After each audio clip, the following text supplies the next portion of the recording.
I watched in horror as the video showed my own cousin forcing our grandfather to sign papers while he cried out in pain. The man I'd grown up with, who taught me to fish every summer, was torturing our grandfather for his land. Have you ever discovered a family secret so dark that it changed everything you thought you knew about the people closest to you? If this story resonates with you, please like this video and share your thoughts in the comments. Now, let me tell you how I uncovered the monster in my family. My name is Taylor Jenkins. I'm 31, and I've spent most of my life in Raleigh, North Carolina, though I grew up visiting my grandfather's farm every summer since I was a little girl. Those 200 acres of rolling hills and pine forests were my sanctuary, the place where Grandpa Roy taught me to fish in the creek that cut through his property, to identify bird calls at dawn, and to appreciate the simple magic of watching fireflies emerge at dusk. Grandpa was a quiet man. After Grandma died when I was 12, he grew even more reserved, but he always lit up when I visited. My parents divorced when I was young, and my mom moved us to Raleigh for work, about 3 hours from the farm. My father drifted out of the picture entirely. Grandpa became the steady male presence in my life, and those summer weeks at the farm were sacred. My cousin Blake lived closer to Grandpa, just one town over. He dropped by occasionally when I was there, but he never stayed long. Blake was 7 years older than me and always seemed irritated by my presence. "The princess from the city," he'd call me under his breath. I never understood his resentment. Maybe it was because Grandpa seemed to relax around me in a way he didn't with others. I hadn't been to the farm in over a year when I got the call. Grandpa had died peacefully in his sleep at 82. The funeral was small, just family and a few neighbors from nearby farms. I noticed a woman I didn't recognize standing quietly at the back of the service. She looked to be in her 50s, with silver-streaked dark hair and tired eyes.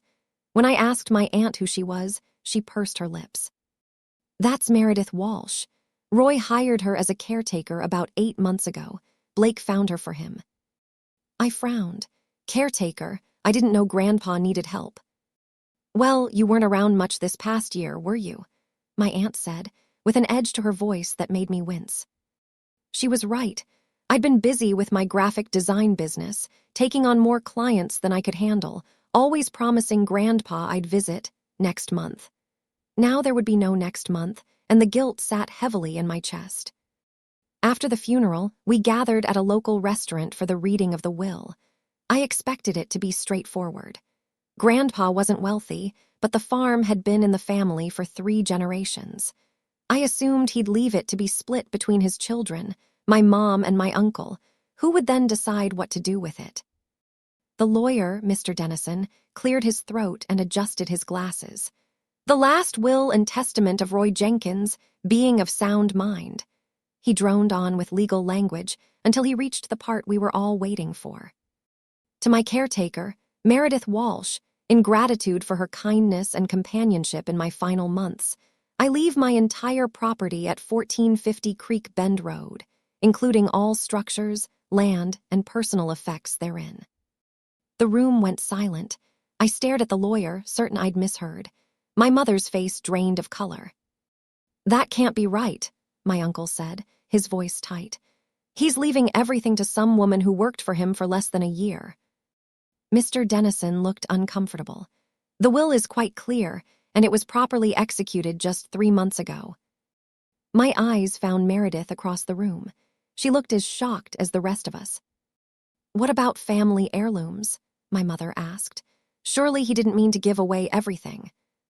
"I'm afraid the will specifies all personal effects," though Mr. Dennison added, glancing at some papers, "there is a provision for family members to select items of personal, non-monetary value with Ms. Walsh's permission." I felt numb. The farm, my childhood haven, would go to a stranger. The thought of never again walking those familiar paths, of someone else living in Grandpa's house, made my chest ache. As people began arguing with the lawyer, Blake approached me. His expression was sympathetic, but something in his eyes seemed off. "Tough break, huh?" he said, sitting beside me. "Listen, Taylor, I know you're upset, but we should be practical. I've been talking to a lawyer friend. We could contest the will, but it would be expensive and take forever." Contest it. On what grounds? Blake lowered his voice. Undue influence. This Meredith woman shows up and suddenly Grandpa changes his will. It's suspicious. But listen, I have a better idea. Meredith already approached me. She feels bad about the whole thing and offered a deal. I narrowed my eyes. What kind of deal? She'll give us each $10,000 if we sign a waiver promising not to contest the will. It's not much compared to the property value, but it's something, and we avoid legal fees. $10,000 for a 200-acre farm. That's ridiculous. Blake shrugged. It's been in the family forever, I get it. But what were you going to do with a farm anyway? Take the money, Taylor. It's better than nothing. Something felt wrong. Blake seemed too eager, too insistent. I told him I needed time to think about it. That night, I couldn't sleep. Why would Grandpa give everything to a caretaker? It made no sense. The next morning, I decided to visit the farm one last time before Meredith took possession. I needed closure, needed to say goodbye to the place that held so many of my happiest memories. The farmhouse looked exactly as I remembered. White clapboard with a wide front porch, surrounded by ancient oak trees. I used the spare key Grandpa had always kept hidden in the hollow of the oak nearest the porch and let myself in. The familiar scent of wood polish and pipe tobacco brought tears to my eyes. I wandered through rooms filled with memories, running my fingers over Grandpa's worn leather armchair, the bookshelf full of field guides and farming manuals. In his bedroom, I opened the dresser drawers, not sure what I was looking for. Tucked beneath his socks was a small leather-bound book. I recognized it immediately, Grandpa's journal. He'd kept one for as long as I could remember. I hesitated, then took it. If nothing else, I wanted this small piece of him. Back at my hotel, I began reading. The early entries were what I expected, notes about the weather, crop conditions, and visits from family. But about 10 months ago, the tone changed. Blake brought over another one of those doctors today. He said I need more tests. I don't see the point. I feel fine except for the normal old man aches. 2 weeks later, Blake has moved into the guest room, says he's worried about me being alone. He bought some pills he says will help with sleep. I don't like taking them. They make me feel foggy. As I read on, my stomach knotted. Grandpa wrote about feeling increasingly confused, about Blake bringing in different doctors who prescribed medications that left him disoriented. He mentioned Meredith showing up one day, hired by Blake, not by Grandpa himself as everyone believed. Don't trust this arrangement, he'd written. But Blake insists. He says I need help. Maybe he's right, I can't seem to think straight these days. The entries grew shorter, more disjointed. Some days, Grandpa seemed to forget he'd already written an entry and started a new one. He mentioned feeling like he was swimming through syrup and having trouble remembering conversations from one day to the next. The final entry, dated just 2 months before his death, sent chills down my spine. Something's not right. Found papers on Blake's desk. My name on them. Couldn't read clearly. When I asked, he got angry. First time I've been scared of my own grandson. I closed the journal, my hands shaking. This wasn't the peaceful end we'd been told about. Something had happened in those final months, something Blake had orchestrated. But why? What was worth drugging and manipulating an elderly man? I needed more evidence. The next day, while Blake was at work, I returned to the farm. Meredith wasn't moving in for another week, according to Mr. Dennison. I had time to search. I started in Blake's temporary bedroom, but found nothing incriminating. Next, I checked Grandpa's office. The filing cabinet had been cleaned out. I was about to give up when I remembered the basement. Grandpa had always used the basement for storage old furniture, holiday decorations, fishing gear. I switched on the bare bulb at the bottom of the stairs and looked around. At first, I saw nothing unusual, just the familiar clutter. But as I moved deeper into the space, I noticed a metal cabinet that seemed new. It was locked, but I found a ring of keys in Grandpa's desk upstairs and returned to try them. The third key worked. Inside the cabinet was electronic equipment, a small monitor, a hard drive, and several labeled USB drives. My heart pounded as I realized what I was looking at. Security cameras. I'd never known Grandpa to have security cameras installed. The USB drives were labeled by date, going back nearly a year. I took them all and hurried home.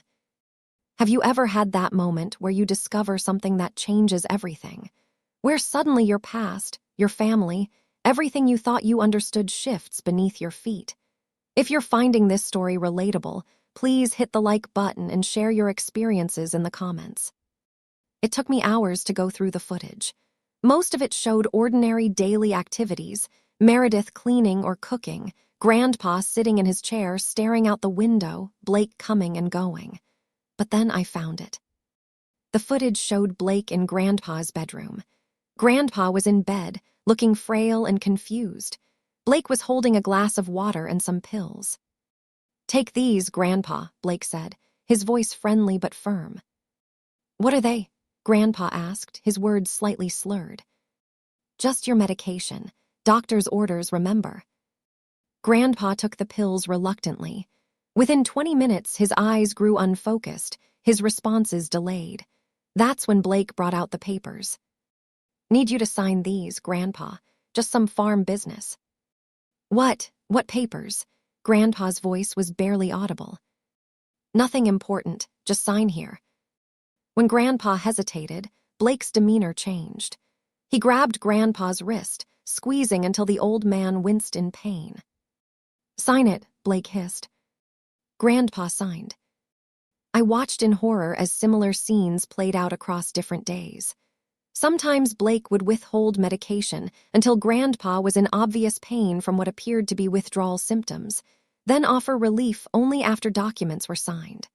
Other times, he'd threaten to leave Grandpa alone, unfed and uncared for, if he didn't cooperate. I felt physically ill. This wasn't just manipulation, it was torture. And the dates aligned perfectly with the timeline of the new will. But why involve Meredith? I continued searching through the videos and found my answer. Meredith wasn't part of the plan, she was an unwitting pawn. In one clip, Blake explained to her that Grandpa was suffering from dementia and needed constant supervision. He'd hired her under false pretenses, using her as a witness to Grandpa's supposed mental decline. In another video, I saw Blake coaching Meredith on what to say to the lawyer. "Just mention how confused he gets sometimes, how he needs reminders for basic tasks. The lawyer needs to understand that he shouldn't be living alone anymore." The most damning footage came from the day the new will was signed. Blake had drugged Grandpa heavily, then brought in a notary who barely glanced at the old man before witnessing his shaky signature. Meredith wasn't even present. Now it all made sense. Blake had systematically isolated Grandpa, drugged him, manipulated him, and forced him to sign a new will leaving everything to Meredith. Then Blake had approached Meredith with the buyout offer, $10,000 to each family member, knowing she would agree because she never expected to inherit in the first place. Meanwhile, Blake would arrange to buy the property from her for far less than market value. The entire scheme was designed to get the farm into Blake's hands, while avoiding inheritance taxes and preventing the family from contesting. I sat in stunned silence as the final video ended. My cousin had tortured our grandfather for land. The beloved farm wasn't just a sentimental place, it had to be worth something more. But what? The next day, I drove to the county records office. After several hours of research, I found what I was looking for. 6 months before Grandpa died, a natural gas company had approached landowners in the area about leasing their mineral rights. The documents showed estimated deposits that could generate millions in royalties over time. Grandpa had refused their initial offer, according to the records. Blake must have found out and decided the potential fortune was worth betraying his own family for. He probably planned to lease the rights once the property was his, making millions while the rest of us got a pittance. I was angry, furious, but I needed to be smart. I couldn't just accuse Blake without a plan. I needed allies. First, I contacted Meredith.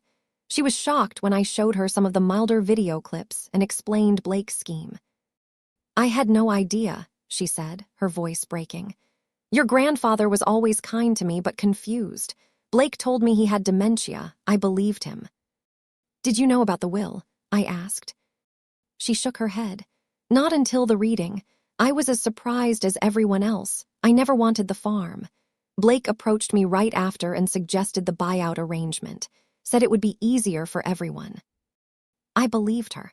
The videos showed she'd been manipulated too. Next, I reached out to Mr. Dennison, the lawyer who had handled the will. When I explained my suspicions, he was reluctant to get involved. These are serious allegations, Ms. Jenkins. Without concrete proof of coercion during the actual will signing, it's your word against his. I have video of the will signing, I told him, and months of footage showing systematic elder abuse. That got his attention. After viewing some of the videos, he agreed the will could be contested on grounds of undue influence and diminished capacity. But I didn't just want to invalidate the will. I wanted justice for what Blake had done to Grandpa. I contacted Detective Sarah Morales at the Raleigh Police Department, an old college friend who specialized in elder abuse cases. After reviewing the evidence, she agreed to help build a case. This won't be quick, she warned, and Blake will fight back when he realizes what you're doing. She was right. The moment Blake discovered I hadn't signed his buyout agreement and was asking questions, he became aggressive. He showed up at my hotel, pounding on the door. "What the hell do you think you're doing?" he demanded when I opened up. "I'm trying to get us all some money from this mess, and you're ruining it." "I know what you did to Grandpa," I said calmly. "I found the videos, Blake." His face went pale before quickly recovering. "Videos? What videos? Grandpa was sick, Taylor. You weren't around to see how bad it got." "I saw exactly how bad it got. I saw you making it worse.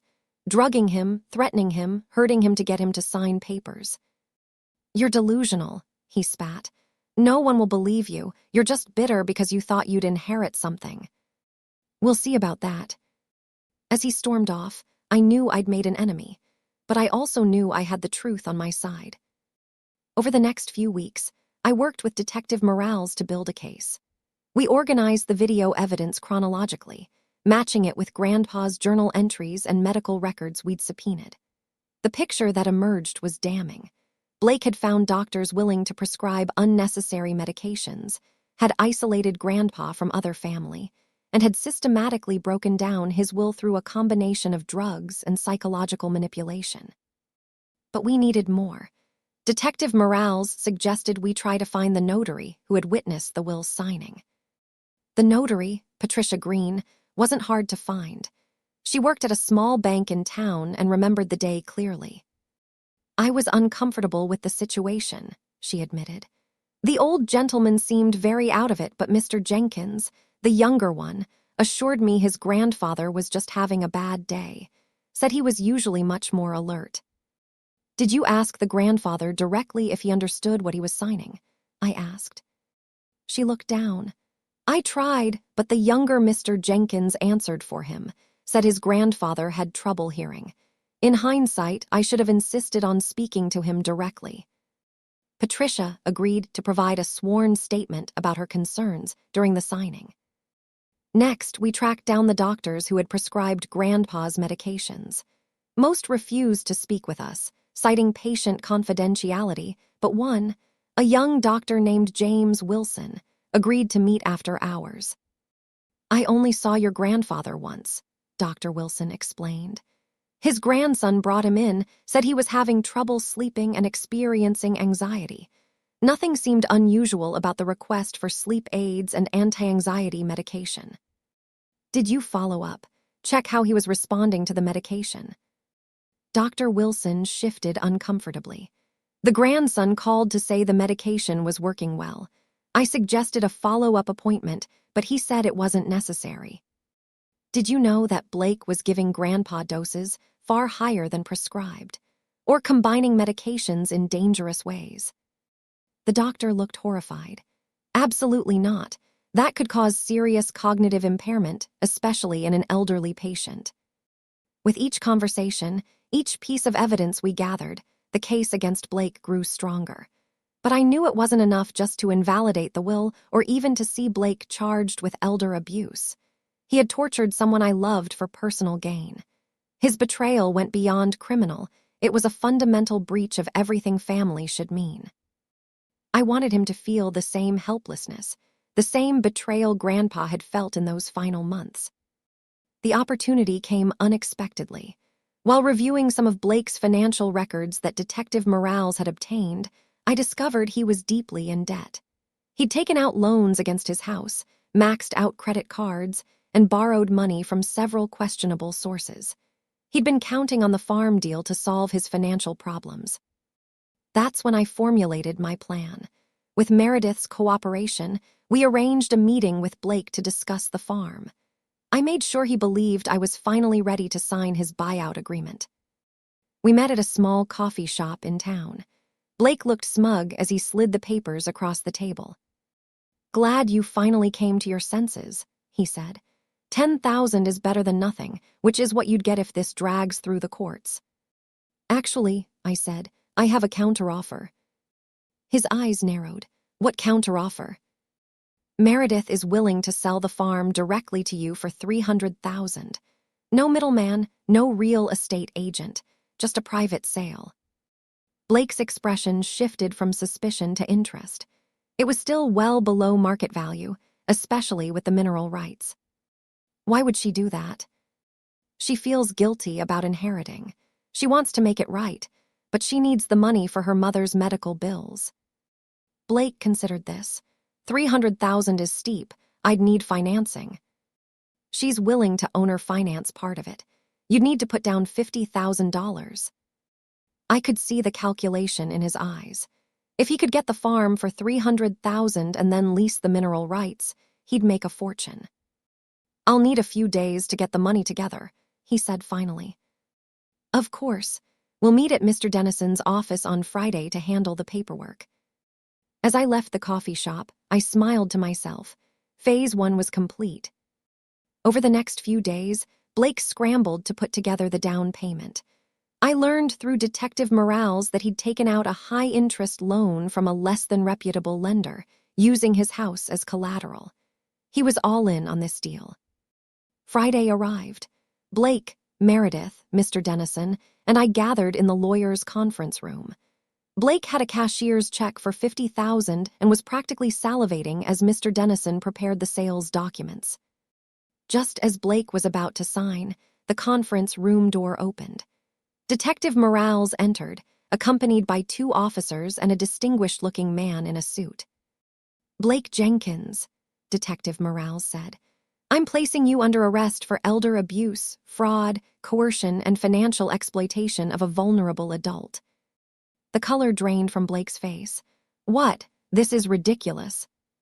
As the officers handcuffed him, the man in the suit stepped forward. "Mr. Jenkins, I'm District Attorney Robert Harmon. We have extensive video evidence of you systematically abusing your grandfather to gain control of his assets. We also have testimony from many witnesses, including medical professionals and a notary public." Blake's eyes darted to me. "You set me up." "No, Blake. You set yourself up the moment you decided to torture an old man for money." The officers led him away, still protesting his innocence. Mr. Dennison looked stunned, while Meredith seemed satisfied that justice was being served. But this wasn't just about criminal charges. I wanted Blake to lose everything, the way he'd tried to take everything from Grandpa and our family. The next phase of my plan unfolded over the following weeks. Local news covered Blake's arrest extensively. I provided selected video clips that showed the abuse without being too graphic, enough to destroy his reputation in the community where he'd lived his entire life. His employer fired him immediately. Friends distanced themselves. The lender who had provided the $50,000 called in his other loans when they learned of his arrest, forcing him into bankruptcy. Meanwhile, Mr. Dennison helped us invalidate the fraudulent will. A judge ruled that Grandpa's previous will, which left the farm equally to my mother and uncle, was the valid one.